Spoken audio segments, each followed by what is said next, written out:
আমার কথা শুনেন, এখানে আপনি কাজ করতে পারবেন না তো? ফ্ল্যাগ মিটিং এখানে কাজ আপনি করতে পারবেন না। কি বলেন আপনি? ফালতু কথা। আপনি এখানে কাজ করলে আমাকে বলতে হবে, এখানে আমাকে বলতে হবে যে এখানে কাজ করতেছে আমি। আপনি আন্দাজে সীমান্তে চলে আসবেন, এটা তো হবে না ভাই। আমার কথাটা শুনুন, আমি যদি এখানে কাজ করি আপনাকে অবশ্যই অবগত করবো আমি। আর আপনি এখানে কাজ করলে 150 গজের ভিতরে আপনি করেন, আমি কিছু বলবো না আপনারা। কিন্তু 150 গজের ভিতরে আপনার কাজ করলে আমাকে জানতে হবে, আমাকে বলতে হবে। আমি কি অন্যায় বলছি ভাই? আপনি বলেন।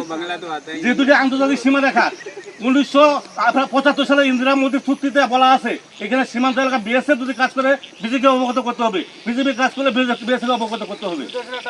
আপনি এখানে জমি মাপতেছেন, খুঁটি কাটতেছেন, আমি জানলাম না। 150 গজের ভিতরে এখানে 20 গজ হবে না আপনার। এটা কি আন্তরিকতা? এটা কি ভালোবাসা? আপনি করেন কাজ, আমার কথা আপনি কাজ করেন, কিন্তু আমাকে তো বলতে হবে আপনার। আমি এখানে জমি মাপতেছি, কি করতেছি। মিটিং কেন কথা? মিটিং করবো কেন? আপনার মিটিং করার আগে আপনি কাজটা করলেন কেন? आपने बताया हम आगे बता देंगे। না, আপনি মিটিং করার কথা বলতেছেন, তার মিটিংটা আগে করতেন যে আমরা এখানে কাজ করবো। দাদা আপনারা তো বাংলা জানেন না? যদি আপনারা কাজ করেন আমাদের আগে বলা দরকার ছিল যে আমরা এখানে একটা কাজ করতে যাচ্ছি। আপনি কাজ জানা হুট করে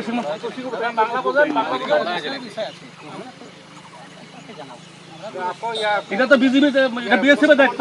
বিএসএফ কে বলবে যে এখানে আমাদের একটা কাজ হচ্ছে, আপনাদের অবগত আমরা করালাম, বাস শেষ হয়ে গেল কথাটা। কিন্তু আপনি যদি আমার না করে আপনি যদি একা একা সীমান্ত এলাকা আসেন, তো হবে না ভাই।